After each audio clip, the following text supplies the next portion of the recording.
fiery horse with the speed of light, a cloud of dust, and a haughty Hi-Yo Silver, the Lone Ranger.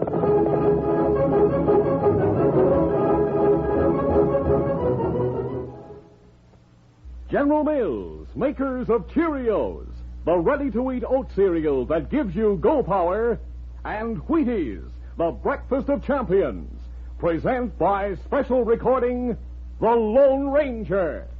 When boys line up to run a race, galloping Gordon sets the pace. He comes in first because he knows he's got go power from Cheerios. Yes, he's got go power. There he goes. He's feeling his Cheerios, Cheerios, Cheerios. And so will you. Once you're eating Cheerios every breakfast, you'll say the Cheerios taste simply wonderful, too. They're already cooked, shaped like little round O's, and just full of good toasted oat flavor.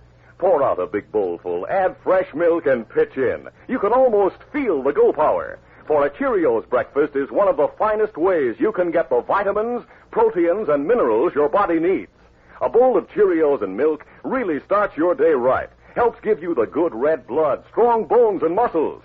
Go power, you'll get it from Cheerios. Try it, and folks will say, he's feeling his Cheerios.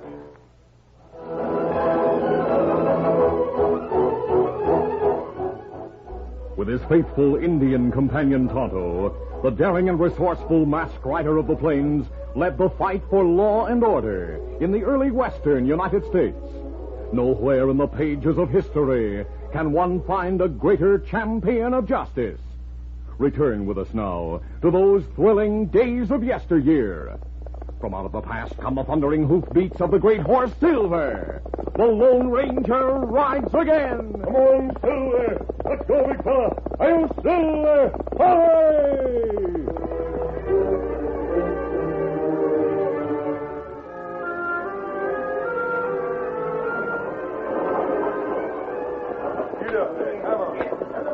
After many dreary and disheartening weeks of hardship and danger, pioneers in covered wagons moved across the western part of Utah.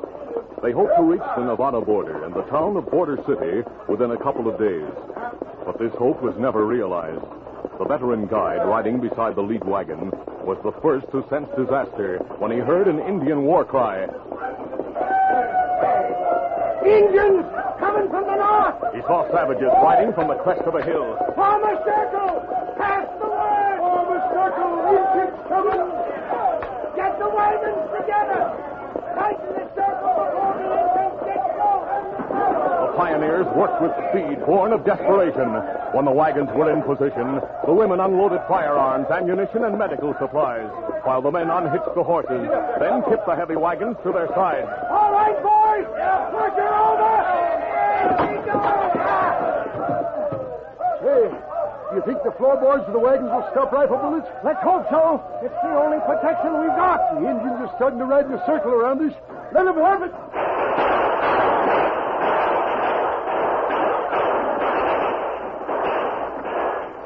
The pioneers fought bravely, but their supply of ammunition was limited. Against the overwhelming odds, defeat was inevitable. Before dark, the fight was over. The pioneers massacred and the wagons burned.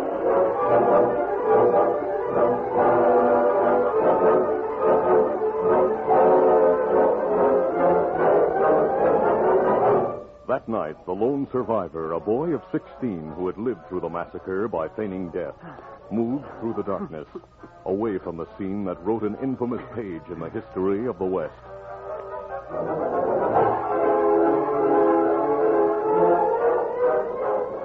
The following morning, the Lone Ranger and Tonto, riding across the plains, saw the remains of burned wagons and grim evidence of a heroic struggle. Easy, big fella. Easy, Scout, easy.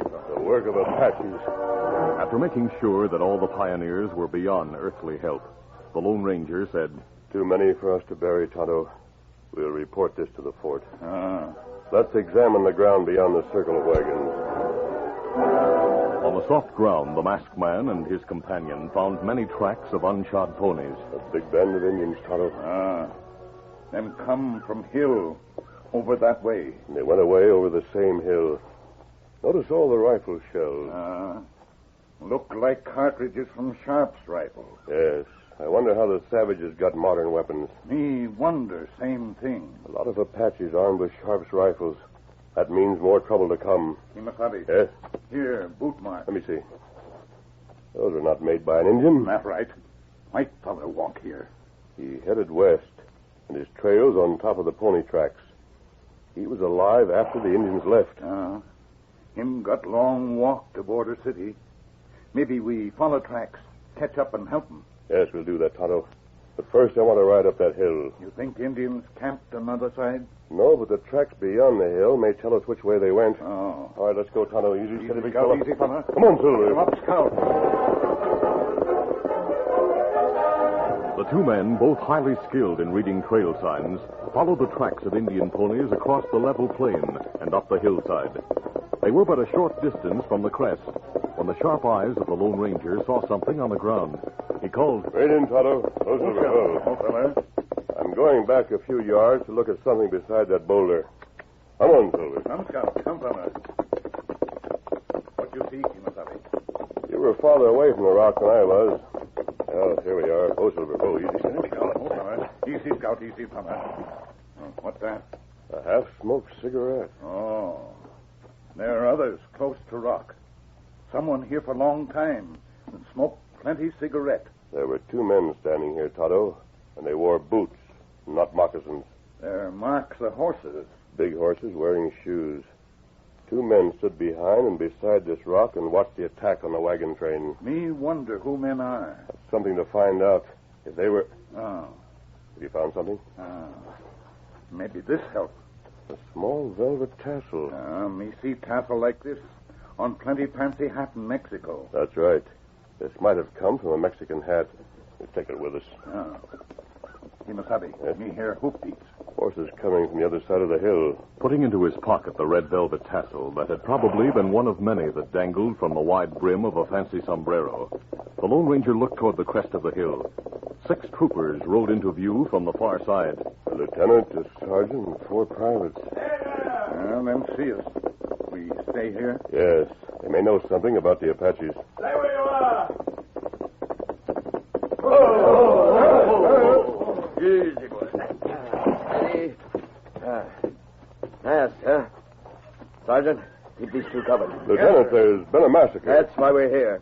A scout brought word to the camp a couple of hours ago. Colonel Hodge detailed Colonel these. Hodge, is he your commanding officer? Yes. He came to investigate. After the massacre, the Indians rode over this hill. You may have seen their tracks. The ground north of the hill is hard lava. Tracks don't show. Please tell the colonel that I'm instructed to bring in anyone who looks suspicious. That mask qualifies you as a suspicious character. Well, I'd like to speak to Colonel Hodge. I intend to take you to him. Where's the camp? About 10 miles due north. I'm sorry, Lieutenant, that's too far. We can't take the time to go there now. You can't take the time. No, we want to follow the trail of one man who survived the massacre. We lose 4 or 5 hours if we go to your camp. I gave you no choice. Surrender your guns, you 2 Indian. Lieutenant, Tonto and I have served Colonel Hodge as guides. He knows me as the Lone Ranger. That means nothing to me. Lieutenant, I've heard the Lone Ranger. Well, I haven't. Well, you've only been in the West a short time. Are you going to surrender your guns? No. Tonto, we'll follow the trail of that survivor. Stand away from your horses. I ordered you to We're not surrender. soldiers under orders. And speaking of orders, are you going to order your men to shoot us in the back? Easy, steady, big fella. Come on, Silver. Well, of all the cool nerves. Nerve is right, Lieutenant. He told you. He's the Lone Ranger. The Lone Ranger and Tonto rode hard to the foot of the hill. Then, seeing that they were not pursued, they slowed their horses. Easy, Silver, easy. To a steady lope and headed west, following the tracks of the only survivor of the massacre. Meanwhile, in rugged hills north of the trail to Border City and west of the cavalry camp, a meeting took place in the hideaway stronghold of Chief Red Wolf and his band of savage Apaches. 2 white men, named Tarmac and Chase, sat on the ground with Red Wolf. Dude Chase, wearing expensive clothes, toyed with his hat, a fancy Mexican sombrero trimmed with red velvet tassels, while Tarmac counted money. $1,600. Red Wolf, You sure this is all the cash you found on the Pioneers? Me sure. Hold on, Red Wolf. You got the horses, firearms, and everything else the Pioneers had. You were to give us all the cash. That was the agreement. Don't try to hold out on us. You not like agreement? We end agreement. No, Red Wolf. No. We got a good setup. Dude and I find out about the wagon train. You make the attack. When next wagon train come west? We don't know yet. Maybe we'll hear about one while we're in Border City tonight. What are you looking for, dude? I lost one of the tassels from my hat. I thought it might be around here on the ground. Well, here's half your cash. Thanks. Buy yourself a Stetson and get rid of that crazy-looking sombrero. I like this sombrero. I paid plenty for it. Well, we better get going. You'll be hearing from us, Red Wolf. Steady, boy. You ready, dude? Yeah, let's go. Easy. Get up there. Here. Come on.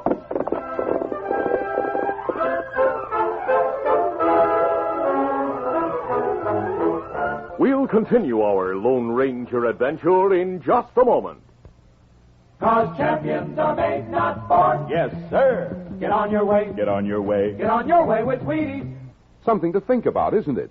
To become a champ, you don't have to be born a champ. Take Bob Feller, pitcher for the Cleveland Indians. Young Bob was born a farmer's son. He practiced ball when chores were done. He worked for speed. He learned control. To be a champ was young Bob's goal. So he ate Wheaties bowl on bowl. Bob's been a champ for many years. It's Wheaties Flakes that he still cheers. Bob Feller ate Wheaties as a kid, still eats them now, 23 years later. You can't beat them. There's a whole kernel of wheat in every Wheaties flake. Okay, Bob, wind her up. Hey! He's on his way, on his way. He's on his way, on his way. Get on your way with Wheaties. 'Cause champions are made, not born. Yes, sir. Get on your way. Get on your way. Get on your way with Wheaties. Breakfast of champions.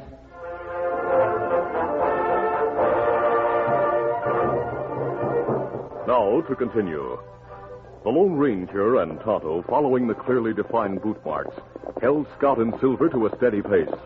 By late afternoon, they were within a few miles of Border City when they saw a figure lying on the ground beside the trail. He's the man we've been following. Ho, Silver, ho. Easy, steady, big fella. To their surprise, the Lone Ranger and Tonto found a boy, unhurt, but sleeping from sheer exhaustion.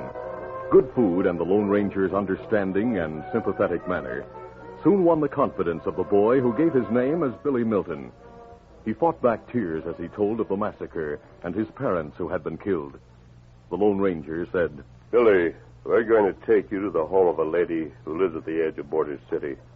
Her husband and son were killed by Indians several years ago. Her name is Mrs. Kimberly. We'll start as soon as we put away the cooking gear. Tarmac and Hugh Chase reached Border City soon after dark and went directly to the cafe. Seated at a table, they watched for men with news of wagon trains.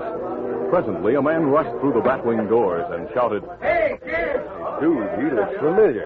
Listen, kids, I've got news. He's the plainsman who brought word of the wagon train the last time we were here. Hear what Joe has to say. Quiet down. You sure cashed in on that information. I told you about a wagon train heading this way. That was a couple of days ago. I thought I'd be here by this time. Yesterday it was attacked by Indians. What's that? By Indians. The only survivor is a 16-year-old boy. What's his name? To see him? Where is he? Did you hurt? How did you now? Give me a chance. I'll tell you all I know. I was calling on the wood of Kimberly when a masked man and an Indian arrived with the boy. Masked man? Mrs. Kimberly knew the masked man. He helped fight the Redskins that killed her son and husband. She told me he's the Lone Ranger. Dude. I'm telling true facts. The Lone Ranger and Tonto are at the Wheeler's house right now. Dude, come outside. Jude and Tarmac hurried out a side door and walked fast toward the front of the cafe, where their horses waited at the hitch rail. I didn't know the Lone Ranger was around here. Neither did I. If he and his Indian pal investigate, they might find our tracks. I don't think they could follow him. Listen, I've heard plenty about the Lone Ranger and Tonto. They're mighty sharp at cutting signs. I don't aim to take any chances of getting my neck in a noose. We're going to kill the Lone Ranger. Steady, boy. Get up. Come. There was no reason for Tonto, standing with the horses in front of the Kimberly house, to attach any significance to the sound of hoofbeats on the town's main street. And he did not hear the horses of Dude and Tarmac a few minutes later when they were halted on soft grass far behind the house. The renegades left their horses, and as they approached on foot out of Tonto's sight, Tarmac said, "We'll go along this side of the house so we're near the front. When the masked man comes out, we'll drill him and Tonto." There's a light in the back room. I noticed it. I'm going to look through the window. Someone's in that room. I saw the shadow move. Well, as I figure it, the widow, the masked man, and the boy are the only ones in the house. You better keep your voice low. We're getting close. If it... Tarmac. I see him. The Lone Ranger in there. Well, there's no use waiting. I'm going close to the window and put a bullet through that masked man right now. Then get the Indian.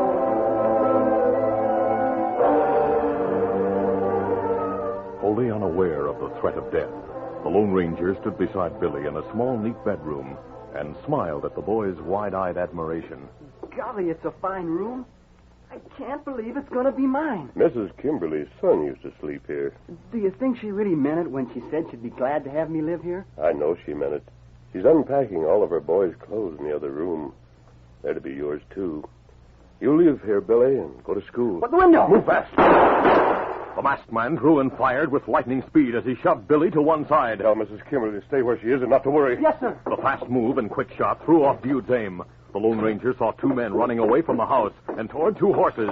He opened the window. As he leaped out, Tonto ran up to his side. Here, guns, Kimasabi. One of those men tried to shoot me. We get horses. We catch him. Wait. Look, Tonto, one of them lost his hat. Ah, a Mexican. We don't know about the man, but this is a Mexican hat with velvet tassels. Kimasabi. Tassels like the one we found. Ah, there's one tassel gone from hat. Those must be the men who watched the massacre. That's right. Come on, we'll get Scout and Silver. As the Lone Ranger and Tonto reached their horses in front of the house, a crowd of townsmen who had heard the shooting approached. What's the gun say? We heard shots. What's going on here? Guard the people in that house. Easy, steady, big fellow. Easy, fella. I'll explain later. Come on, Silver. After dashing away from the house, leaving the townsmen dazed, the Lone Ranger and Tonto used many tricks to remain unseen while they pursued the men ahead. We'll find out where they go. Come on, Silver. At first, the gunmen rode east, but after a few miles, thinking they were not observed, they angled to the northeast. They're heading for the hills. There's plenty hiding place there. Come on, Silver. Get them up. Count.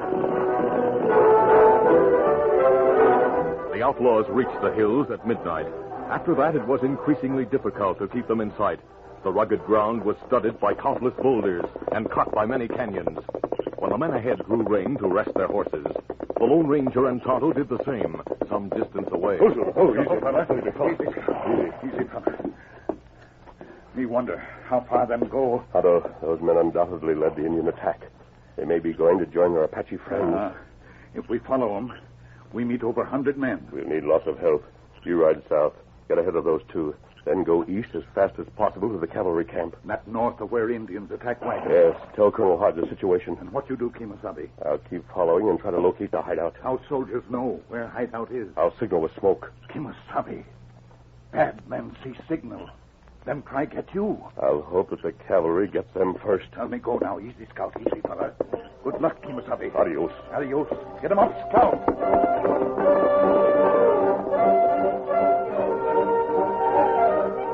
Through the remaining hours of night, Dude and Tarmac rode slowly, so their horses might avoid a misstep on the dangerous ground. At dawn, they reached their destination, the camp of the Indian renegades. Chief Red Wolf listened to their story, nodding soberly from time to time. Tarmac finished by saying, We gotta kill that masked man in Tonto, and we'll need your help. Me hear plenty about masked man. Me glad see him dead. Then you'll help us, huh? Well, how about it, Red Wolf? Wait, What do you see? look there. Top of mountain. Smoke. What's that mean? Someone there. Make fire. Hey, this hideout of yours can be seen from that peak. That's right. Fire's giving out an awful lot of smoke. That signal. Hey! We go there. The shouted commands of Red Wolf stirred the savages to action. In a matter of minutes, they were armed and mounted, ready to ride. Come on, Tarmac. We gotta go with them.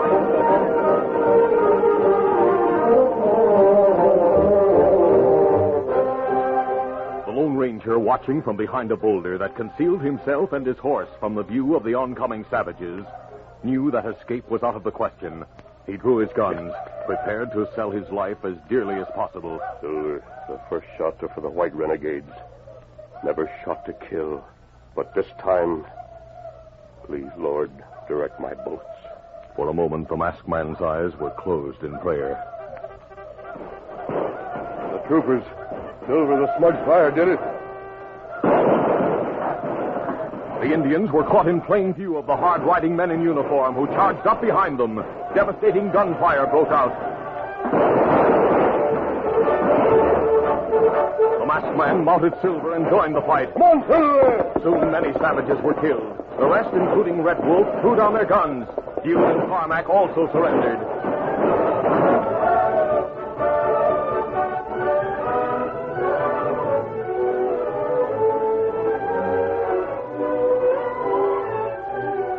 When the prisoners were tied, Colonel Hodge gripped the hand of the masked man, while the other officers stood by. Again, sir, we're indebted to you.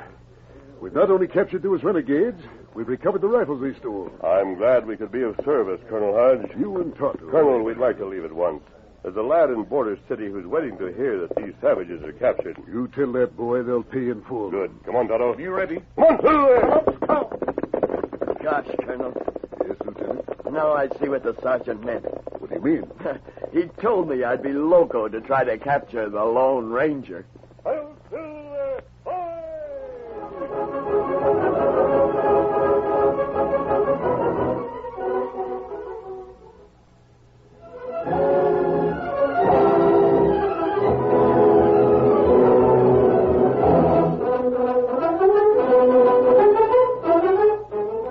The Lone Ranger, a copyrighted feature of the Lone Ranger Incorporated, is produced by Pendle Campbell Muir Incorporated. The part of the Lone Ranger is played by Brace Beamer. Your announcer, Fred Foy. Listen to the Lone Ranger, brought to you by special recording Mondays through Fridays at this same time. You've been listening to the OTR Gold Network. Find more classic radio at otrgold.com.